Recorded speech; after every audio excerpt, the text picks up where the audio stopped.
Assalamualaikum warahmatullahi wabarakatuh. Hai teman-teman, kembali lagi di channel ini. Kali ini kita akan belajar mengenai stratifikasi sosial. Yang sebelumnya kita telah memahami mengenai struktur sosial dan diferensiasi sosial, di mana pemahaman stratifikasi sosial ini tidak bisa dipisahkan dengan yang namanya struktur sosial dan diferensiasi sosial, serta mobilitas sosial itu sendiri. Stratifikasi sosial menurut Patirim Sorokin itu adalah penggolongan kelas masyarakat secara bertingkat atau hierarki. Perwujudannya adalah kelas-kelas tinggi dan kelas-kelas yang lebih rendah. Adapun ukuran yang dipakai sebagai dasar untuk pembentukan pelapisan sosial atau stratifikasi ini adalah yang pertama, kekayaan, kekuasaan, kehormatan, dan ukuran ilmu pengetahuan. Penyebab terjadinya stratifikasi sosial adalah adanya suatu yang dihargai, bisa berupa kepandaian, kekayaan, kekuasaan, profesi, keaslian keanggotaan masyarakat, dan sebagainya. Selama manusia membeda-bedakan penghargaan terhadap sesuatu yang dimiliki tersebut, pasti akan menimbulkan lapisan-lapisan dalam masyarakat. Nah, relasi antar kelompok dan terciptanya stratifikasi sosial ini dalam konteks masyarakat majemuk seperti Indonesia pada masa pemerintahan kolonial, menurut Furnival, pola hubungan etnik selalu memiliki relasi dengan yang namanya stratifikasi sosial. Pola integrasi etnik yang dikembangkan bersifat paksaan oleh pemerintah kolonial, kemudian memunculkan stratifikasi etnik menjadi hubungan kelompok etnik yang dominan dan minoritas. Integrasi yang dilakukan secara paksaan pada masa kolonial ini itu memberikan kesempatan praktik dominasi oleh etnik dominan kepada etnik yang minoritas ini. Situasi ini pun berpotensi bagi terjadinya perpecahan atau konflik karena relasi etnik akan berdasarkan stratifikasi etnik yang berbasis pada occupation, dan hal ini kemudian menyebabkan stereotip etnik serta presidius antar etnik. Nah, kelompok yang paling dirugikan dalam konteks hubungan seperti ini adalah kelompok yang dianggap sebagai kelompok kelas bawah. Nah, teman-teman, kemudian kelompok bawah ini itu dieksploitasi oleh kelas atas yang menguasai modal sebagai kelas dominan. Nah, hubungan yang mengacu pada identitas ekonomi ini lambat laun identitas etik menjadi identitas kelas sosial di antara kedua etik tersebut. Hubungan yang tercipta adalah hubungan yang saling bergantung antara satu dengan yang lainnya. Dalam prosesnya, dominasi tidak hanya terjadi dalam bidang ekonomi, tetapi juga sosial, politik, dan budaya.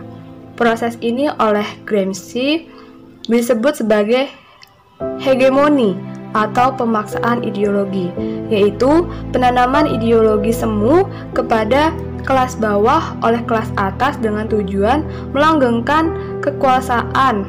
Dalam konteks hubungan etnik, kelompok etnik dominan akan melakukan proses asimilasi atau akulturasi terhadap kelompok etnik minoritas. Terjadinya stratifikasi sosial itu dikarenakan sesuatu yang dihargai dalam masyarakat jumlahnya terbatas. Mereka yang memperolehnya menduduki kelas atas dan yang tidak memperolehnya menduduki kelas bawah. Sesuatu yang dihargai itu meliputi kekayaan dan penghasilan serta pekerjaan, dan yang terakhir adalah pendidikan. Unsur-unsur yang ada dalam stratifikasi sosial itu sendiri adalah status peran, dan kelas. Apabila kedudukan diartikan sebagai tempat atau posisi seseorang dalam suatu kelompok sosial, maka status berkaitan dengan posisi dalam suatu struktur formal atau lembaga maupun struktur informal oleh adat. Teman-teman, individu-individu yang menduduki posisi-posisi tersebut diperlukan berbeda menurut posisi yang mereka tempati. Terdapat 3 macam status sosial, yaitu safe status, scribe status, dan ascetic status. Status yang diperjuangkan yaitu safe status, yaitu status yang diperoleh karena perjuangan atau kerja keras. Sifatnya terbuka bagi setiap orang, misalnya pendidikan, kekuasaan atau wewenang, pekerjaan, kekayaan, jabatan, ekonomi, politik, dan sebagainya. Selanjutnya ada status karena keturunan atau ascribe status, yaitu status yang diperoleh karena keturunan atau hubungan darah tanpa adanya usaha dan dimiliki secara otomatis. Nah, sifatnya ini tertutup seperti kasta dan keturunan. Misalnya aja kedudukan anak seorang bangsawan adalah bangsawan pula.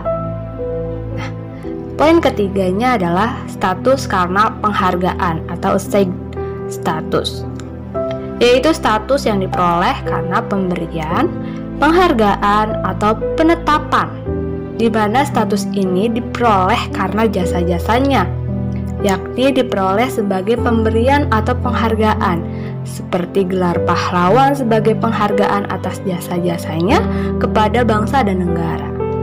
Teman-teman, seorang dalam masyarakat dapat memiliki banyak kedudukan. Misalnya, seseorang mempunyai kedudukan sebagai ayah, kepala keluarga, sebagai ketua RT, sebagai ketua PGRI kecamatan, sebagai guru, sekaligus sebagai kepala sekolah di SMA. Maka kedudukan yang paling utama adalah kedudukan sebagai kepala sekolah, kepala SMA. Dengan melihat kedudukan yang paling menonjol, maka yang bersangkutan dapat digolongkan ke dalam strata atau lapisan tertentu di dalam masyarakat tersebut. Teman-teman, dengan adanya berbagai kedudukan yang dimiliki seseorang, tidak jarang terjadi konflik antara kedudukan yang satu dengan kedudukan yang lainnya. Misalnya seorang ayah yang memiliki kedudukan sebagai kepala SMA, kemudian anaknya bersekolah di sekolah yang ia pimpin. Ketika anaknya melakukan pelanggaran tata tertib sekolah, maka terjadi konflik status, yaitu ia sebagai kepala sekolah harus memberikan sanksi kepada anaknya sendiri. Peran adalah perilaku yang diharapkan dari status yang dimiliki seseorang. Jika status berubah, maka peran yang akan berubah mengikuti status yang ada. Peran mengacu pada jabatan dalam suatu organisasi atau posisi dalam keluarga. Berikut beberapa macam peran di masyarakat. Yang pertama nih, ada harapan peran, yaitu keinginan ideal yang diharapkan ada keselarasan antara status sosial yang dimiliki dengan peran yang dilakukan. Seseorang yang berstatus pelajar misalnya, diharapkan berperan sebagai warga belajar yang pekerjaannya adalah belajar. Kemudian ada konflik peran, yaitu terjadi ketidakselarasan antara status yang dimiliki dan peran yang dilakukan. Misalnya, seorang ibu yang menjadi wanita karir, ia dapat mengalami konflik peran. Nah, yang terakhir ada peran ganda atau double burden, yaitu peran yang dilakukan seseorang dengan status yang ganda. Misalnya, seseorang ibu yang ditinggal mati suaminya, ia akan berperan ganda, yaitu peran sebagai ibu dan peran sebagai ayah mencari nafkah, sekaligus single parents. Nah, Kak, apa sih kelas? Kelas sosial itu apa? Kelas sosial berkaitan dengan posisi seseorang, teman-teman, di mana kelas-kelas ini menghasilkan berbagai organisasi dan jenis-jenis pengelompokan perilaku dan tindakan yang cenderung sama. Nah, teman-teman, indikator yang sering dipakai untuk mengelompokkan kelas-kelas sosial ini adalah pekerjaan, kekuasaan atau wewenang, ekonomi, dan keturunan. Sekian, terima kasih.